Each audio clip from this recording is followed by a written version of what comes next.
Consultorio DAX está abierto. Bienvenido a este espacio informativo de la División Académica de Ciencias de la Salud, donde hablaremos de temas interesantes relacionados a la salud, con especialistas invitados que estarán enriqueciendo este programa y resolviendo sus dudas que nos pueden hacer llegar a través de nuestros teléfonos en el estudio. Estaremos transmitiendo por el canal 35.1 TVUCAT y por las redes sociales de TVUCAT en Facebook y YouTube. Soy el médico Joshua Daniel Rodríguez Hernández y me da mucho gusto recibir a mi colega, la médico Mitzli Lizárraga Vázquez, quien estará con nosotros a lo largo de esta transmisión. ¿Qué tal? Bienvenida, Mitzli.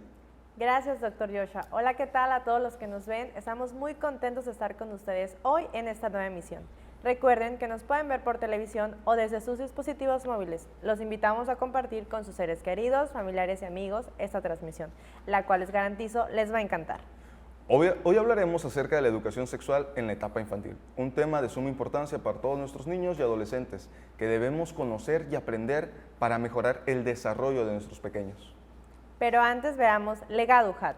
Este día nos acompaña Alexa Guadalupe Muñoz Cruz, licenciada en Enfermería, egresada de la Universidad Juárez Autónoma de Tabasco, División Académica de Ciencias de la Salud, de aquí de Villahermosa, Tabasco.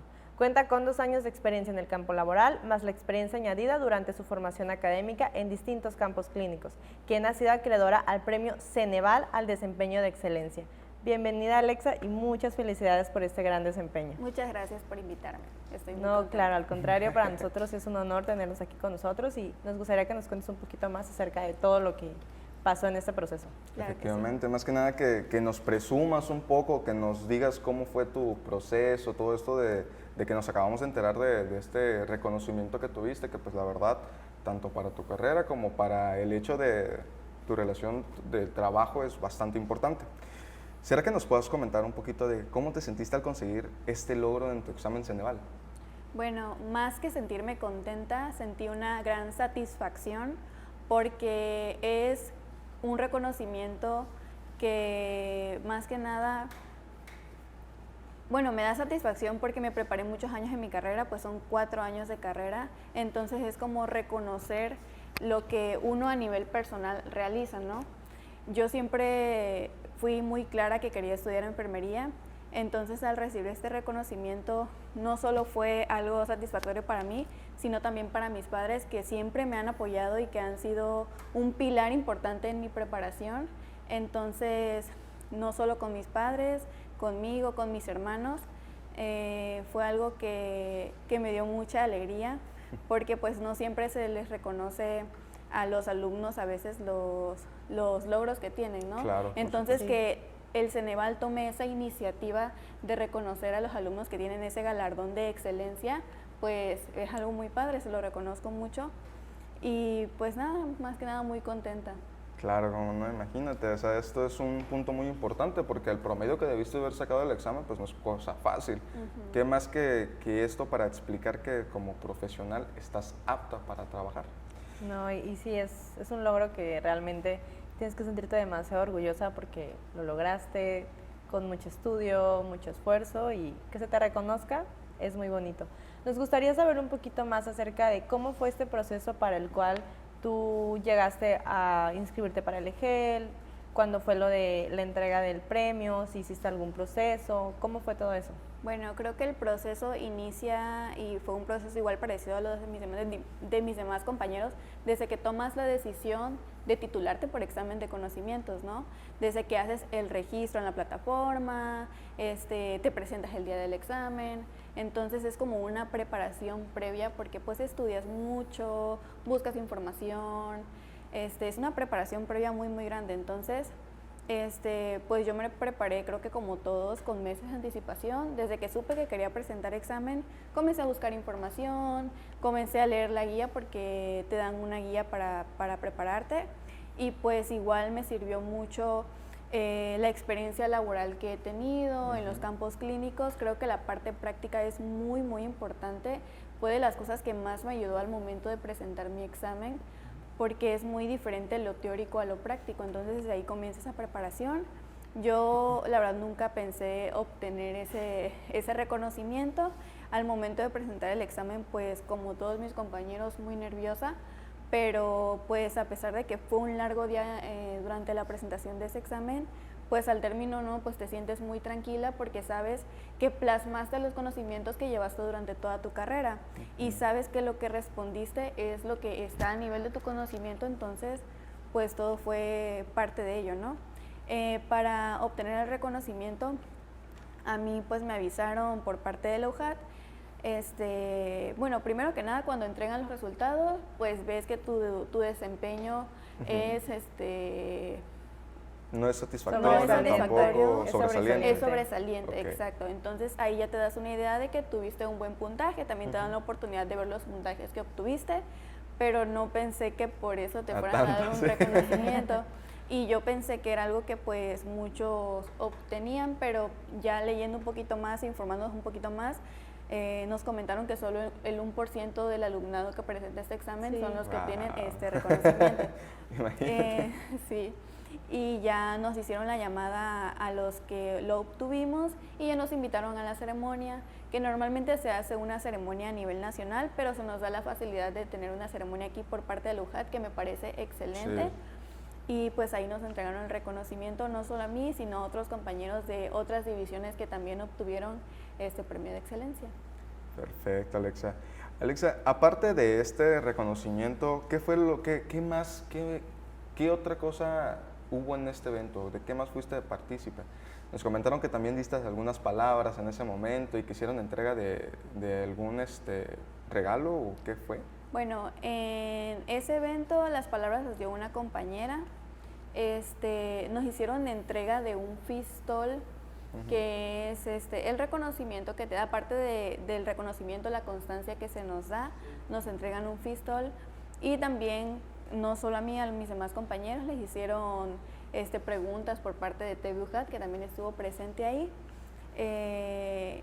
Y ya fue lo que se plasmó en este evento. Estuvo presente el rector también, nos dio palabras muy bonitas y pues estuvieron presentes nuestros familiares.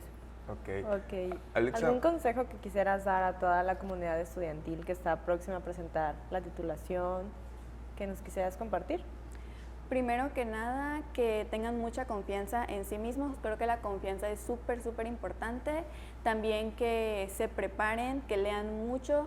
Nosotros tenemos las herramientas que nuestra alma mater ya nos ha dado, que es la preparación a lo largo de todos los años de la carrera, pero pues mucha preparación, mucha confianza, leer bastante, estudiar mucho y sentirse seguros de lo que saben y de sus conocimientos y de su preparación académica, que es algo que nos va a ayudar mucho para poder presentar este examen. Perfecto, Alexa. Entonces, bueno, se nos acabó el tiempo, así que la verdad agradecemos mucho el tiempo que nos has brindado el día de hoy, que nos hayas contado acerca de tu logro, sobre todo que podamos presumirlo y difundirlo de esta manera. Así que, así por el día de hoy, tú formas parte del Legado UJAT. En breve estaremos con nuestro invitado estelar, pero antes vamos a conocer un poco acerca del tema de hoy. La educación sexual en la etapa infantil es un tema crucial y a menudo subestimado en la sociedad actual. Abordar la sexualidad desde una edad temprana no solo es relevante, sino también esencial para el desarrollo saludable y equilibrado de los niños. Es importante que en la actualidad se proporcione educación sexual en la infancia, abordando aspectos como la prevención del abuso, el fomento de relaciones respetuosas y la construcción de una base sólida para una comprensión saludable de la sexualidad. En primer lugar, la educación sexual en la etapa infantil desempeña un papel fundamental en la prevención del abuso sexual. Al enseñar a los niños sobre los límites personales, el respeto mutuo y la identificación de los comportamientos inapropiados, se les brinda herramientas para reconocer situaciones potencialmente peligrosas y buscar ayuda. La educación sexual no se trata simplemente de informar sobre anatomía y fisiología, sino también de empoderar a proteger su integridad física y emocional. Además, la educación sexual temprana contribuye al desarrollo de relaciones saludables y respetuosas en el futuro. Al aprender sobre el respeto, la comunicación efectiva y la comprensión de las diferencias, los niños adquieren habilidades sociales que serán fundamentales en sus interacciones personales a lo largo de la vida. Fomentar la empatía y la comprensión desde una edad temprana sienta las bases para construir relaciones significativas y duraderas en la adolescencia y la adultez. Asimismo, proporcionar educación sexual en la infancia ayuda a desterrar mitos y tabúes que rodean el tema. Al abordar preguntas y curiosidades de manera abierta y honesta, se crea un ambiente en el que los niños se sienten cómodos expresando sus inquietudes y recibiendo información precisa. Esta apertura contribuye a la formación de una actitud saludable hacia la sexualidad, promoviendo una mentalidad positiva y libre de estigmatización. Sin embargo, es fundamental destacar que la educación sexual en la etapa infantil debe ser abordada con sensibilidad y adaptada a la edad y madurez de los niños. No se trata de proporcionar información detallada sobre temas avanzados, sino de establecer una base sólida que se puede desarrollar a medida que los niños crecen y maduran. Los educadores y padres deben ser conscientes de la importancia de adaptar el contenido y el enfoque para garantizar que sea apropiado para la etapa de desarrollo de cada niño. En conclusión, la educación sexual en la etapa infantil es esencial para el desarrollo integral de los niños. Al abordar la prevención del abuso, fomentar relaciones respetuosas y desmitificar la sexualidad, se sientan las bases para un entendimiento saludable y equilibrado en la adolescencia y la adultez. Proporcionar esta educación de manera adecuada y sensible es una inversión en el bienestar emocional y físico de las generaciones futuras. Es momento de hacer una pausa. Al regresar, hablaremos acerca de la educación sexual en etapa infantil en niños y adolescentes con nuestro invitado estelar. No se lo pierda.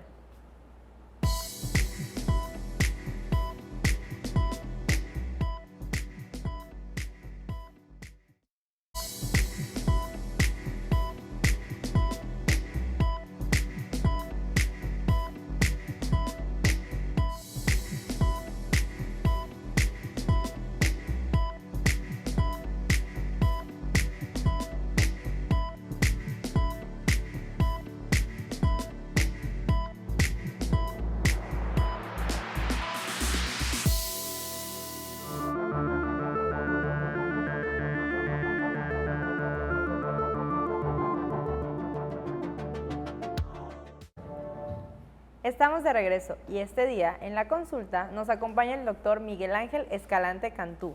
Es egresado de Psicología de la Universidad Autónoma de Nuevo León, maestro en Antropología Social por el Colegio de Michoacán, doctor en Ciencias del Lenguaje por la Benemérita Universidad Autónoma de Puebla y profesor investigador en la Universidad Juárez Autónoma de Tabasco de la licenciatura de Psicología. Actualmente es director general del Instituto de Educación Superior del Magisterio y asesor de tesis de licenciatura y maestría. Bienvenido, doctor. Un gusto tenerlo con nosotros este día. Bien, muchas gracias, buenos días. Muchas gracias por la invitación. No, al contrario, doctor, muchas gracias por venir. Más que nada porque este tema es muy interesante, muy importante y qué más que tener un especialista que nos pueda hablar de esto mismo. Muy amable. Okay, doctor. Mire, el programa se hizo más que nada en el marco de esta puntuación que nosotros podemos darle a los padres, así como también a los televidentes que nos están viendo, esta información de cómo abarcar bien los temas sexuales en el caso de los niños, que por lo general vienen siendo un poquito más complicados, doctor. ¿Le parece si nos puede responder un poco cuál es el papel, en este caso, de los padres en la educación sexual en los hijos en su etapa infantil? Sí, algo que mencionas que es muy importante es que el tema es complejo. Sí. Tiene muchas particularidades, muchas aristas y la primera fase en el desarrollo de la educación sexual está con los padres, no está en otro lado, está con los padres. Y entonces aquí de lo que tendríamos que partir es de la idea de que el niño está en desarrollo. Es decir, no es un niño que tenga un conocimiento previo respecto a lo que es la sexualidad y es obligación de los padres apoyarlo en esta formación, porque de lo que estamos hablando no es solo de educación sexual, sino de formación de la personalidad en la que lo sexual es algo muy importante. Efectivamente. Okay. Y hablando un poquito más de esto, ¿cuándo es el tiempo indicado que podemos empezar a abordar a los niños en estos temas, sobre todo como papás, maestros, gente que está en cuidado con los niños? ¿Cuándo es lo necesario para empezar? Le contesto mitad en serio, mitad en broma. ¿Sí? Un año antes de que nazca. Okay. Es decir, un problema muy fuerte de la educación sexual es hablarla. Okay. Sí. Una pareja que no puede hablar abiertamente de temas sexuales es una pareja que va a tener dificultad para hablar con sus hijos de temas sexuales. Entonces, ¿cuál es la edad? No hay ninguna edad. Lo importante es que la sexualidad pueda ser un tema cotidiano que se pueda tratar con toda franqueza, con toda tranquilidad, sobre todo con tranquilidad, cuando sea necesario. No, vaya, no detenemos a nuestro hijo en algún momento y le damos una conferencia. No, hacemos de la sexualidad un tema más de toda su formación. Así como le decimos al niño, no puedes meter la cuchara en el tomacorrientes. ¿Sí? Claro. Así también hablamos de los temas de sexualidad en cuanto aparecen, en cuanto se da la necesidad. Ok, o sea, la idea entonces sería integrarlo, doctor, al momento en que uno está charlando con su hijo, como toda la tranquilidad del mundo. Bueno, entonces como tal, no podríamos decir una edad específica. Se sabe que los niños absorben mucho la información, son como unas esponjas. Entonces, ¿de qué manera podríamos, digamos, intervenir, digamos, para el cuidado? Digamos, en el momento en que va un niño a la escuela, muy importante saber que hay partes de su cuerpo que simple y sencillamente nadie más debe tocar, más que uno mismo y como tal. ¿De qué manera nosotros podemos darle esta información importante a un niño? Miren, el niño conforme va creciendo, va haciéndose preguntas sobre todas las cosas de la vida, ¿sí? Sobre la sexualidad también, ¿sí? Y entonces la cuestión no es cómo se lo digo, sino cómo respondo a sus inquietudes. Okay. Y yo ahí diría dos recomendaciones muy globales, ¿sí? La primera es que lo abordamos cada vez que pregunta, cada vez que él pregunta, Okay. ¿sí? Y la otra recomendación va en el sentido de las respuestas que damos son directas, sencillas y verdaderas y breves. No es la gran conferencia, porque lo más importante no es lo que le decimos. Lo más importante es que él tenga la confianza de regresar por una segunda pregunta si no le quedó clara la primera. Okay. Los niños van a confundir, van a tener, en cualquier tema, no solo en el de sexualidad, ¿sí? Pero si hay la confianza, a ver papá, a ver mamá, me dijiste esto, o sea esto. No, hijo, no así. Okay. No, es decir, la corrección, la corrección. Lo importante es poder establecer el vínculo de confianza. ¿Por qué? Porque si se establece el vínculo de confianza, el niño va a poder regresar del jardín de niños y decir, pasó esto en la escuela. Claro. Okay, sí, sobre Eso es lo todo importante. Perfecto. Sí, sobre todo que hoy en día, bueno, son temas que a muchos papás les cuesta y luego los niños no tienen esa confianza, porque más que nada es la confianza. Muchos niños tienen miedo de que si algo les pasó en la escuela, en el jardín de niños, en la guardería, tienen miedo a cómo puede reaccionar, sobre todo si el papá es violento, si la mamá para todo le grita, o sea, no es como que ellos puedan desarrollar esa confianza, más que nada, de platicar, y es algo muy cierto.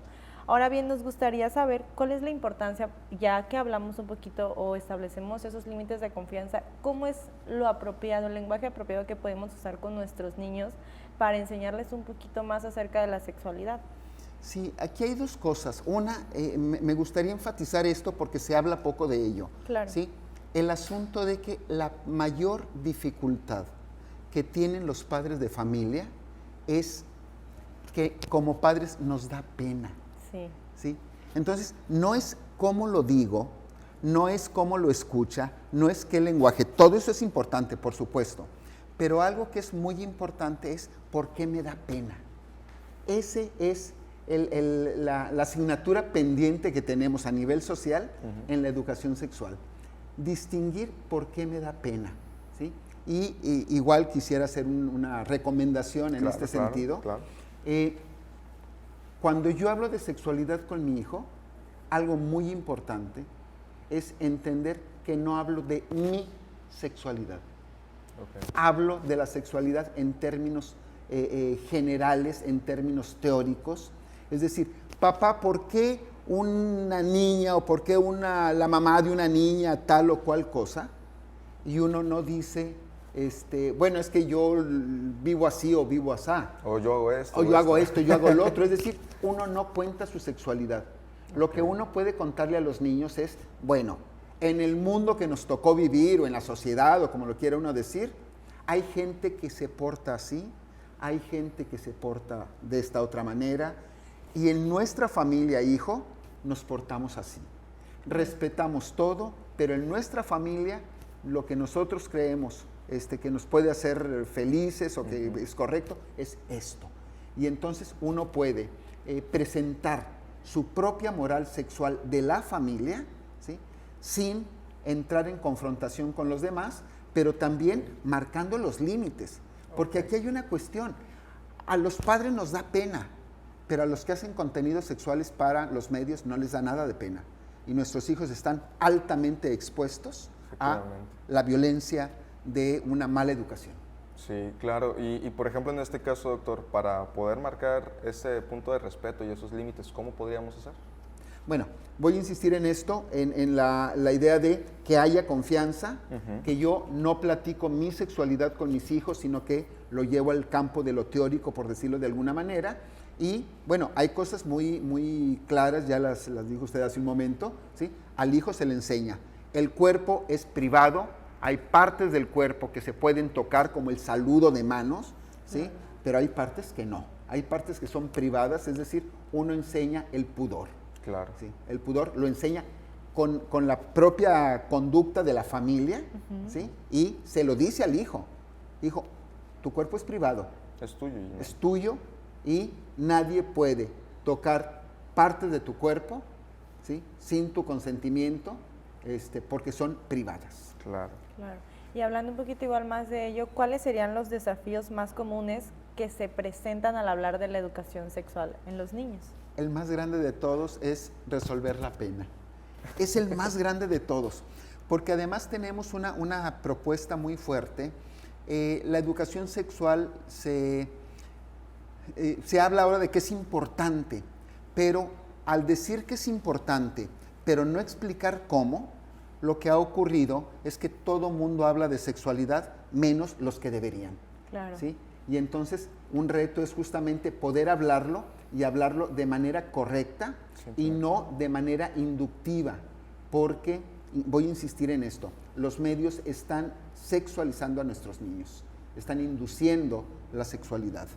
Claro, y con mala información, o sea... Y con malas intenciones. Sí, Sí, también. sí, sobre todo ello, también comercializan algo que, a pesar de que nosotros lo vemos no como algo malo, porque es algo completamente normal del cuerpo, tal vez no lo están transmitiendo de la manera correcta o neutral como debería ser.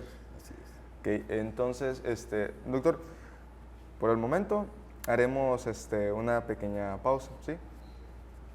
Vayamos un corte, pero antes les recordamos que pueden hacernos llegar sus preguntas respecto al tema a través de la línea telefónica y de nuestras redes sociales. Al regresar, nuestro invitado las estará respondiendo. Siga con nosotros.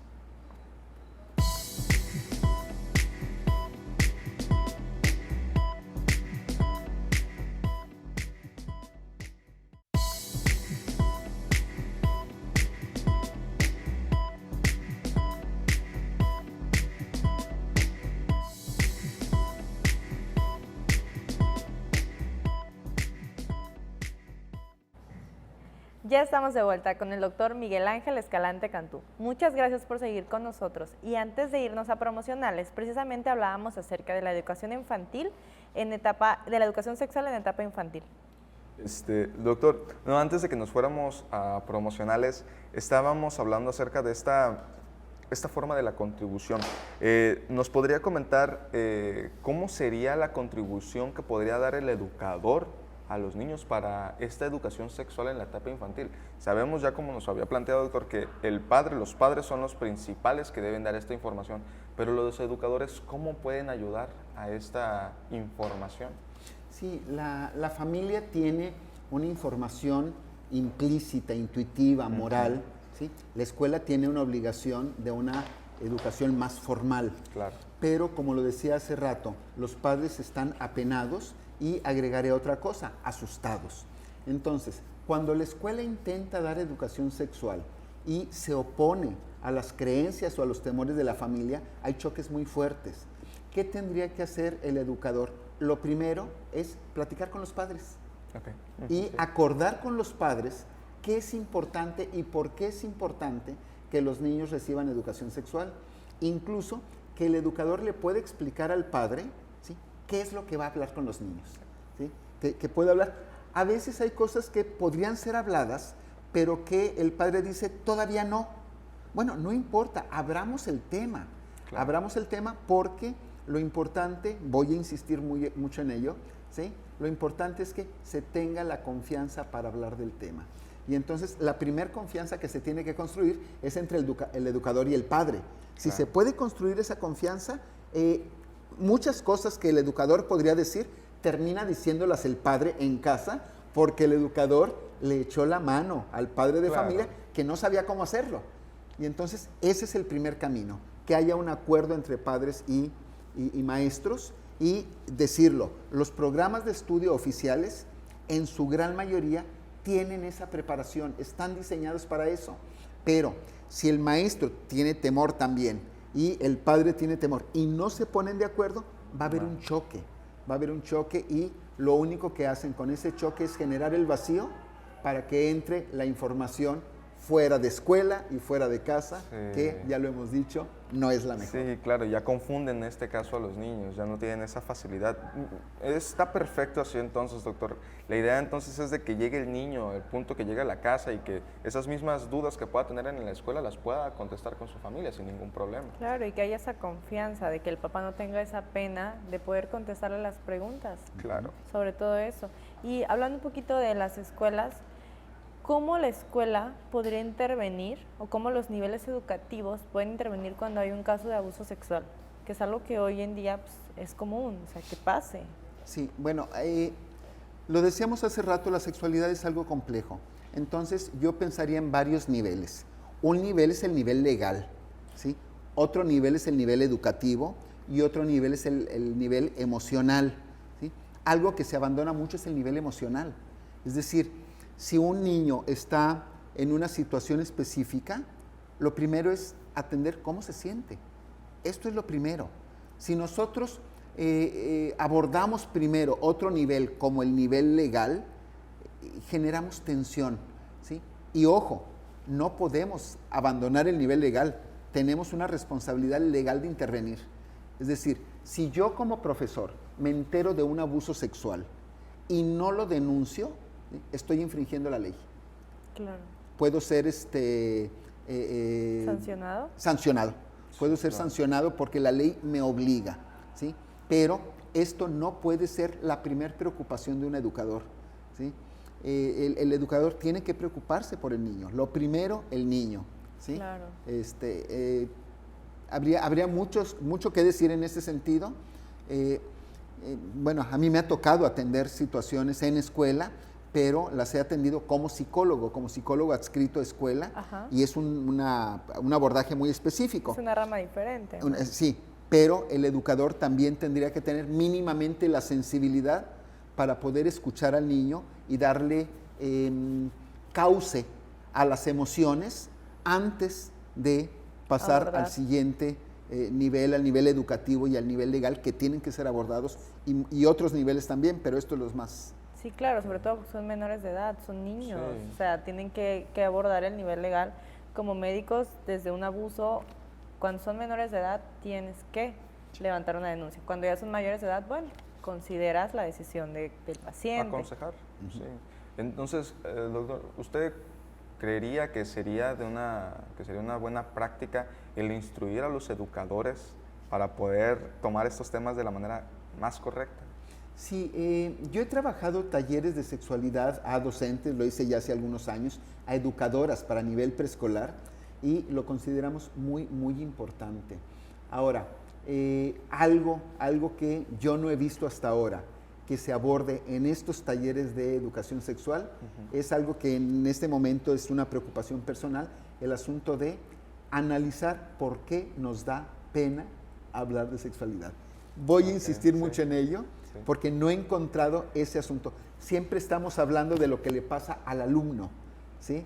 Pero lo que hemos descuidado es qué le pasa al padre y al maestro cuando quieren hablar de sexualidad. Sí, ¿por qué ese punto esa está pena? abandonado.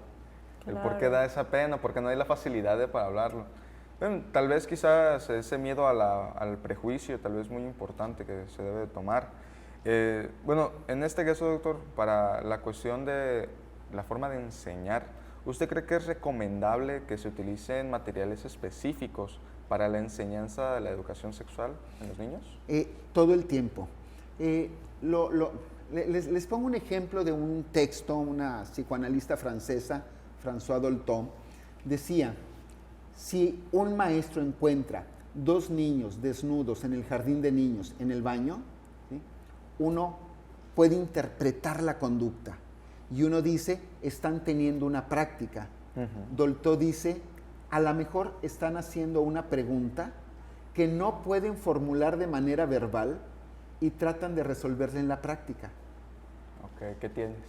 ¿Qué tienes? Entonces, dice, hay que vestirlos, llevarlos a la dirección o al salón, ¿sí?, y mostrarles de manera indirecta lo que querían saber. En lugar de conocer la sexualidad en el cuerpo, conocen la sexualidad en materiales didácticos, de tal manera que los introducimos al tema sin introducirlos a la conducta. Esa es la parte importante. Claro que hay que usar materiales didácticos. Sí, es muy importante realmente. Porque a veces, pues hablando los niños, sobre todo los más pequeños, no entienden. O sea, no entienden. Y es donde muchos que como saben usar las tecnologías, se meten a diversas plataformas y aprenden a como ellos consideran que es lo adecuado. Y los adolescentes también. Claro. Es decir, si un adolescente no ha aprendido a expresar sus emociones en una búsqueda de una pareja, ¿sí?, luego hacen cosas sobre la marcha porque no pudieron platicarlas previamente. Claro. Cuando pueden platicarlo, pueden postergar, pueden ser más responsables, pueden tener una sexualidad más sana. Cuando no lo pueden platicar, van sobre los hechos con las consecuencias sociales que conocemos. Sí, por Claro. supuesto. Y por ejemplo, que hablamos de eso, ¿cuándo podemos o cómo podemos intervenir a los niños para decir hay un límite? Por ejemplo, el que no puedan expresar sus emociones, ¿cómo podemos limitarlos, enseñarles a limitar de que, ok, un saludo de mano es algo normal, pero que te agarren la espalda sin tu consentimiento, ¿cómo poder limitarlo? O sea, ¿cómo le podemos enseñar a los niños eso? Porque a veces a los papás también eso les da pena. Sí. Yo pienso, ahí sí hay mucha experiencia, hay muchos talleres, hay mucha experiencia profesional en todo el mundo respecto a la educación de el cuerpo y sus límites, ¿sí? Por ejemplo, conocemos a un compañero en Querétaro que está dando educación sexual a niños con discapacidad intelectual, ¿sí? Y por ejemplo, él les muestra, les hace talleres con muñecos, ¿sí?, y los muñecos hablan y los muñecos van mostrando, esto no se toca, esto no se hace, esto sí, esto no, y es una clase como tal, ¿sí? Y lo que dice, en ese caso el compañero del que hablo, Teutli se llama, lo que él dice es, padres de familia no van a poder estar todo el tiempo cuidando a sus hijos, enséñenles a cuidarse, ¿sí? Claro. Y lo hace con clase formal, mostrando cuerpos en muñecos y haciendo representaciones, dando indicaciones. Sí, claro. Y bueno, por ejemplo, considero yo que es un problema más tal vez del momento de la adolescencia, doctor. Tal vez en el momento de los niños no hay este problema con la imagen corporal personal, no hay este conflicto que suele haber, pero en el momento de la adolescencia esto se llega a presentar. ¿Cómo se puede fomentar, doctor, esta autoestima y esta imagen corporal positiva en la adolescencia para evitar este temor o este disgusto propio por el cuerpo propio? El disgusto por el cuerpo es inherente al ser humano, es decir, tenía un cuerpo que domina perfectamente y ahora ya no lo domina porque mientras dormía, esto es en serio, mientras dormía creció 2 milímetros. Esos 2 milímetros, imaginen que tenemos las uñas largas y nos las cortamos, 2 milímetros, ¿sí? Nos dan extrañeza, nos dan dificultad. Entonces, el adolescente se pregunta mucho por su cuerpo. Entonces, hay que darle su tiempo, pero hay que acompañarlo. No es, eres adolescente, estás en tus asuntos, no te hago caso. No. Te acompaño, te pregunto, te aconsejo, te doy espacios para el dominio de tu cuerpo. Es decir, haz deporte, Sí, haz deporte, aprende a controlar tu cuerpo todos los días, porque todos los días crece medio milímetro, 1 milímetro, por lo menos en cierto momento el llamado estirón. Claro. ¿Sí? Hay una extrañeza del propio cuerpo, ¿sí? Hay que ayudarle. Ayudarles, así es. Eso es un tema larguísimo que afortunadamente tuvimos la dicha de tenerlo aquí con nosotros, que nos enseñó y bueno, asimismo, doctor, agradecemos el tiempo que se nos brindó, agradecemos toda la información, como les comento, es un tema largo de mucha información y también agradecemos a todos los que nos estén viendo y bueno, cabe mencionar que esto es un tema para difundir. Así que gracias por acompañarnos, doctor, y bien, vamos a ir a un pequeño corte, no se vayan.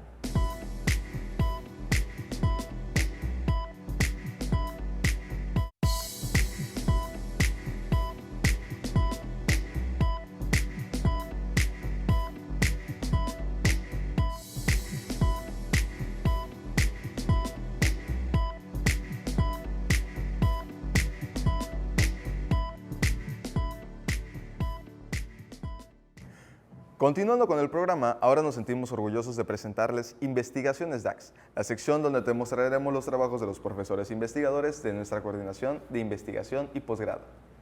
En esta ocasión les presentamos el proyecto Estudio Comparativo de Calidad Higiénico-Sanitaria, Físico-Química y Microbiológica de la leche bovina en el sureste de México, realizado por los doctores y maestros, doctor Jorge Ble Castillo, doctor Luis Trujillo Castillo, doctor Maloy Hernández Hernández, la doctora Viridiana Olvera Hernández, doctor Betancur Ancona, maestra Laura Quiñones y el maestro Javier Boldo León.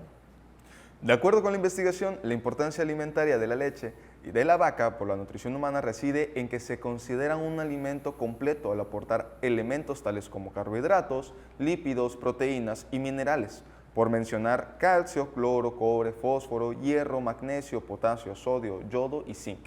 Asimismo, también contiene vitaminas como la A, B6, B12, la C, la D, la E, la tiamina, la riboflavina y los folatos. La composición de estos sólidos totales en este alimento es principalmente proteína y grasa, lo cual contribuye a la elaboración de diversos productos lácteos tales como quesos, cremas y mantequillas, siendo los principales responsables del sabor de estos. Los aminoácidos y los ácidos grasos de cadena corta son presentes. Sin embargo, esta composición puede estar influenciada por factores como la raza, la genética, alimentación, medio ambiente y el manejo de las vacas. Razón por la cual la leche, al ser considerada un alimento básico durante todas las etapas de la vida en el ser humano, demanda una forma indispensable en que la industria solicite a los productos requisitos para establecer su calidad de acuerdo a los estándares higiénicos, sanitarios, físico-químicos y microbiológicos. Uno de los factores principales para la obtención de una leche de calidad es la higiene, la cual debe estar presente durante todo el proceso de obtención, preordeño, ordeño y postordeño. Las prácticas adecuadas de higiene se deben incluir en el personal, el manejo de animales, los equipos e instalaciones, esto con la finalidad de disminuir el riesgo de contaminación con microorganismos patógenos, lo cual se asocia a la ausencia de mastitis, considerando así una leche para el consumo humano. Tomando en cuenta que una de las causas que ejerce la influencia extramentalmente perjudicial sobre la composición y las características físico-químicas de la leche es la mastitis. El objetivo de esta investigación es evaluar la calidad higiénico-sanitarias, físico-químicas y microbiológicas de la leche, la cruda bovina destinada a la venta, producida en un establo familiar y en 3 mercados públicos del estado de Tabasco, razón por la cual se realizó un estudio de los productos lácteos encontrados en 4 establecimientos del estado de Tabasco, un establo familiar y 3 mercados públicos. El establo familiar se ubicó en el municipio de Cunduacán, Tabasco, México. Como resultado, se observó que la leche producida en el establo familiar fue evaluada con la máxima calidad físico-química y microbiológica en referencia a los estándares que evalúa la normatividad oficial mexicana establecida por México y por el Consejo para el Fomento de la Calidad de la Leche y sus derivados.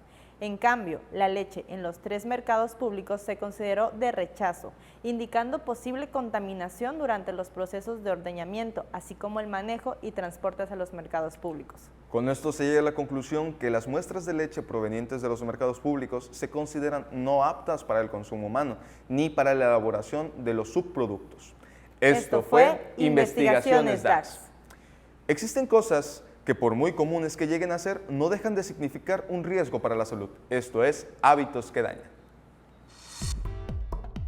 Abordar la sexualidad con los niños es crucial, pero ciertos malos hábitos pueden tener consecuencias negativas en su desarrollo emocional y psicológico. Evitar estos errores es esencial para crear un entorno de comunicación saludable y educativo. A continuación te mostraremos cuáles son los principales malos hábitos que se tiene al hablar la sexualidad en niños.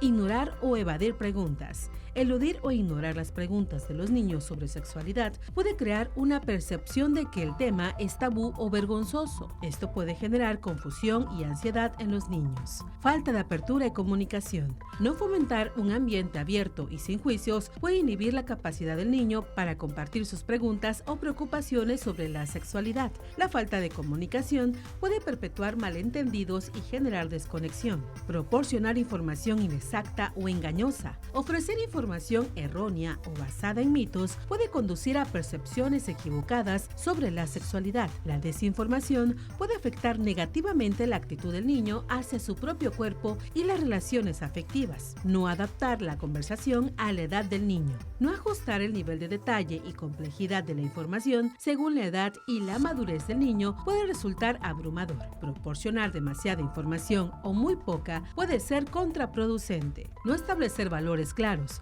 No enfatizar valores importantes como el respeto, la responsabilidad y la comunicación en las relaciones puede llevar a una comprensión limitada de la sexualidad. Establecer una base ética es esencial para guiar el comportamiento futuro del niño. Limitar la conversación a una única vez. La educación sexual debe ser un proceso continuo que evoluciona con el crecimiento del niño. Limitar la conversación a una sola ocasión puede dejar lagunas en la comprensión del niño a medida que enfrenta nuevas etapas de desarrollo. No educarse a uno mismo. La falta de conocimiento por parte de los padres o educadores sobre temas relacionados con la sexualidad puede resultar en respuestas incorrectas o incompletas. Mantenerse informado es fundamental para brindar respuestas precisas y científicamente respaldadas. Evitar estos malos hábitos y adoptar un enfoque respetuoso, abierto y educativo contribuirá a un entendimiento saludable de la sexualidad en los niños, promoviendo su desarrollo emocional y psicológico de manera positiva.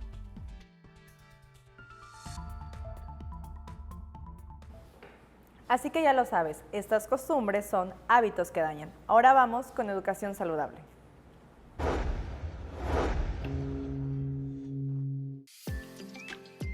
La educación sexual es una parte fundamental del desarrollo de los niños y abordar este tema de manera abierta y respetuosa es crucial para su bienestar emocional y psicológico. Sin embargo, hablar de sexualidad con los niños puede resultar desafiante para muchos padres y educadores, ya que se enfrentan a la necesidad de proporcionar información precisa y relevante sin generar incomodidad o malentendidos. A continuación, le comentamos cómo abordar este tema tan importante. En primer lugar, es esencial reconocer que la sexualidad es una parte natural e integral de la vida humana. Desde temprana edad, los niños comienzan a hacer preguntas sobre su cuerpo y las diferencias entre géneros. Ignorar estas preguntas o abordarlas con incomodidad puede crear un ambiente en el que los niños sientan que el tema es tabú o vergonzoso. En cambio, es beneficioso fomentar una comunicación abierta y sin juicios desde el principio. La edad y la madurez del niño deben ser consideradas al hablar de sexualidad. Los niños más pequeños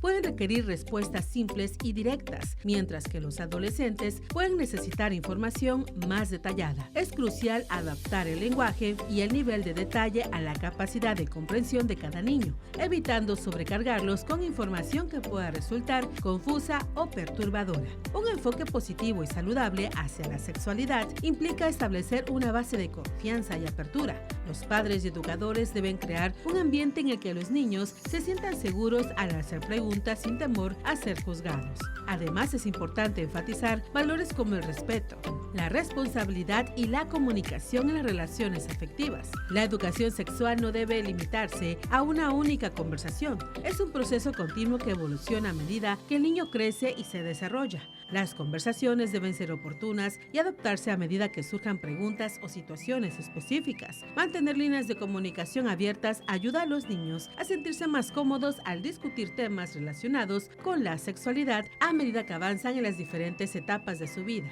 Es crucial ofrecer información precisa y científicamente respaldada. Los mitos y la desinformación pueden crear malentendidos y percepciones erróneas. Los padres educadores deben educarse a sí mismos sobre temas relacionados con la sexualidad para brindar respuestas informadas y precisas a las preguntas de los niños. Para concluir, es importante saber que hablar de sexualidad con los niños es una parte vital de su desarrollo. Al abordar ese tema con respeto, apertura y sensibilidad a la edad, podemos contribuir a la formación de adultos informados, responsables y saludables en sus relaciones afectivas. Al proporcionar una base sólida de educación sexual, ayudamos a los niños a comprender y apreciar su propio cuerpo, fomentando una actitud positiva hacia la sexualidad a lo largo de sus vidas. La División Académica de Ciencias de la Salud, comprometida a contribuir con la salud de la población, cuenta con una amplia gama de servicios. Para saber más de ello, le invitamos a que vea la siguiente información.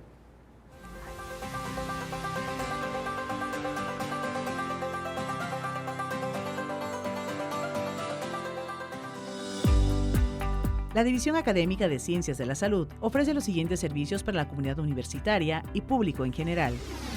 El Laboratorio de Análisis Clínicos ofrece todo tipo de estudios, desde los más básicos hasta los más especializados como biometría hemática, química sanguínea, perfil de lípidos, examen general de orina y hasta el de la detección de COVID-19. También cuenta con servicios de radiografías digital e impresa, check-ups de anemia, entre muchos otros. El Centro de Psicología Aplicada brinda servicios de alta calidad, tales como consulta psicológica a niños, adolescentes y adultos, evaluación psicológica, evaluación a pacientes en crisis, elaboración de pruebas psicológicas, estudio vocacional, talleres, capacitación, atención a niños y adolescentes con trastornos de aprendizaje, entre otros. Las clínicas odontológicas cuentan con una amplia gama de opciones con el propósito de brindar soluciones adecuadas y específicas para pacientes menores y adultos, ofreciendo consulta, limpieza dental, amalgama normal, aplicación de flúor, cirugía menor y de tercer molar, prótesis, endodoncias, exodoncias, resinas, radiografía infantil, entre otros servicios. Hemos llegado al término de nuestro programa. En nombre de todo el equipo de producción y de quienes hacen posible esta transmisión, les queremos dar las gracias por acompañarnos en esta hora. Nos vemos en el próximo programa por este mismo canal. Se despide de ustedes el médico Joshua Daniel Rodríguez Hernández. Y ha sido un placer para nosotros haber contribuido al cuidado de su salud. Asimismo, se despide de ustedes la médico Mitzli Yajaira Lizárraga Vázquez. Y no olviden seguirnos a través de redes sociales de TVUJAT. Y recuerda, Consultorio DAX, tu salud en nuestras manos. Hasta la próxima.